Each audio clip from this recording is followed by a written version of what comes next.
I never thought a routine blood test could cause so much worry.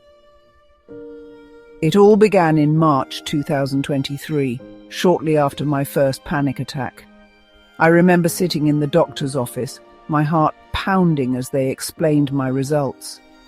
Everything was within normal ranges, except my platelet count. It was slightly elevated, just above the upper limit. "It's nothing to worry about," the doctor said with a reassuring smile. But for someone like me, prone to health anxiety, the reassurance didn't quite stick. The words "nothing to worry about" echoed in my head, yet they clashed with the unease that churned in my chest. That single phrase felt like a lifeline I couldn't fully grasp. Over the following months, I found myself trapped in a cycle of lab tests and anxious waiting. Each time, I walked into the clinic hoping for clarity, but left with more questions. In April 2024, I went back for another blood test. When the results came in, my platelet count was 454. The doctor assured me that everything else in my blood work was normal, and there was no reason to be concerned. I tried to believe them, but the anxiety gnawed at me. What if they had missed something? By May, I couldn't shake my unease. I scheduled another test. This time, the platelet count was 455. Again, everything else was normal.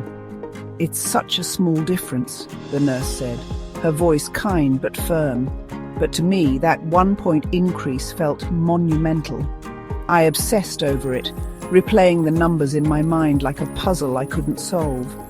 Each result felt like a clue, but I couldn't see the bigger picture. All I felt was fear, raw, unrelenting fear. Then in July, my anxiety reached new heights when my platelet count jumped to 494. I remember the day vividly because I was also dealing with a urinary tract infection at the time. My doctor explained that the infection could have temporarily elevated the count. Still, I felt my chest tighten with fear. The what-ifs were relentless. What if this was the sign of something more serious? What if it kept rising? What if this wasn't just a transient response, but something ominous lurking beneath the surface? In August, I decided to test again, hoping for reassurance. This time, the count dropped to 431. Relief washed over me, but it was fleeting. My mind clung to the fluctuations. Why were my platelets behaving this way? What was my body trying to tell me? Each test result brought a fleeting calm, quickly replaced by another wave of questions. My body felt like a mystery I couldn't solve, and the fear of the unknown became almost unbearable. By the time I met with a hematologist, I was emotionally exhausted.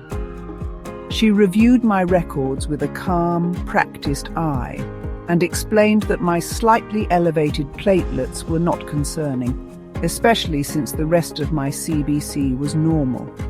"Your body is telling us that it's doing fine," she said with a reassuring smile. "Trust it." Her confidence was comforting, yet fleeting. I couldn't help but ask, "But what if—" She cut me off gently but firmly. "Your numbers are stable. There's no indication of anything serious.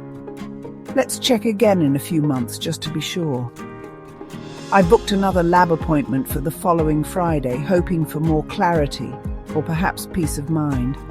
But I couldn't shake the nagging thought that perhaps I was being too complacent. What if there was more to uncover? The waiting was the hardest part. Each day felt like an eternity. My mind ran wild with scenarios, rare disorders, chronic illnesses, even terminal diagnoses. I spent sleepless nights scrolling through medical forums, searching for stories that mirrored mine. Some were reassuring, but others sent my anxiety into overdrive. One night, as I lay awake staring at the ceiling, I broke down. The weight of the uncertainty was crushing. I cried for hours, letting out all the fear and frustration I'd been holding in. In that moment, I realized how much of my life I'd given over to this anxiety. I wasn't just worried about my health, I was consumed by it.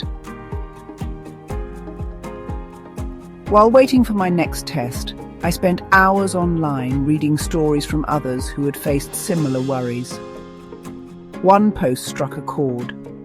A woman shared how her elevated platelets had led her to push for more tests, only to discover she had an autoimmune condition. Her story resonated with me. "It doesn't hurt to ask your doctor for more checks if you're worried," she wrote.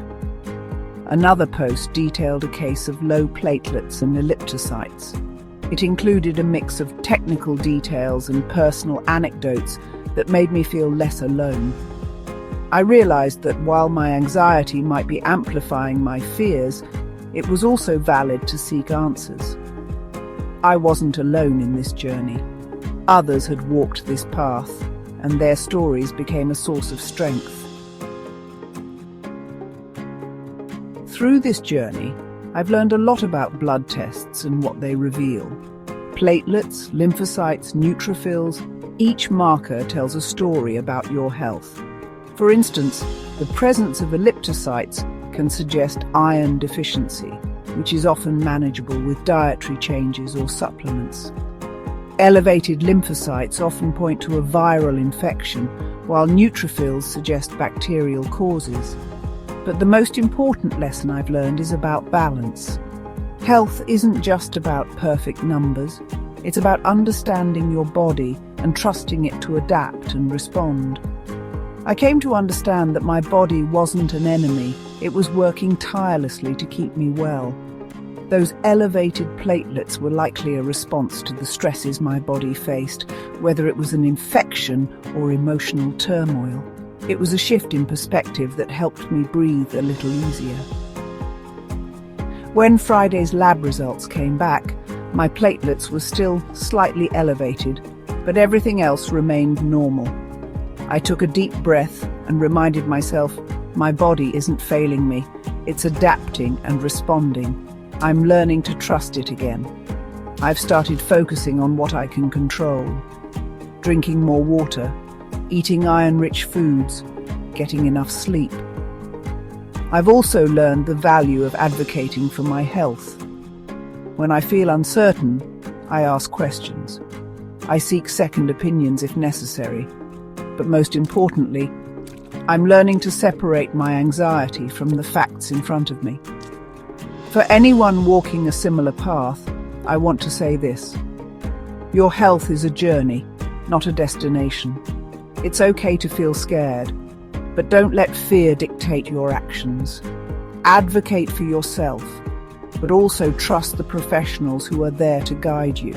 And remember, your worth is not defined by a single lab result or number.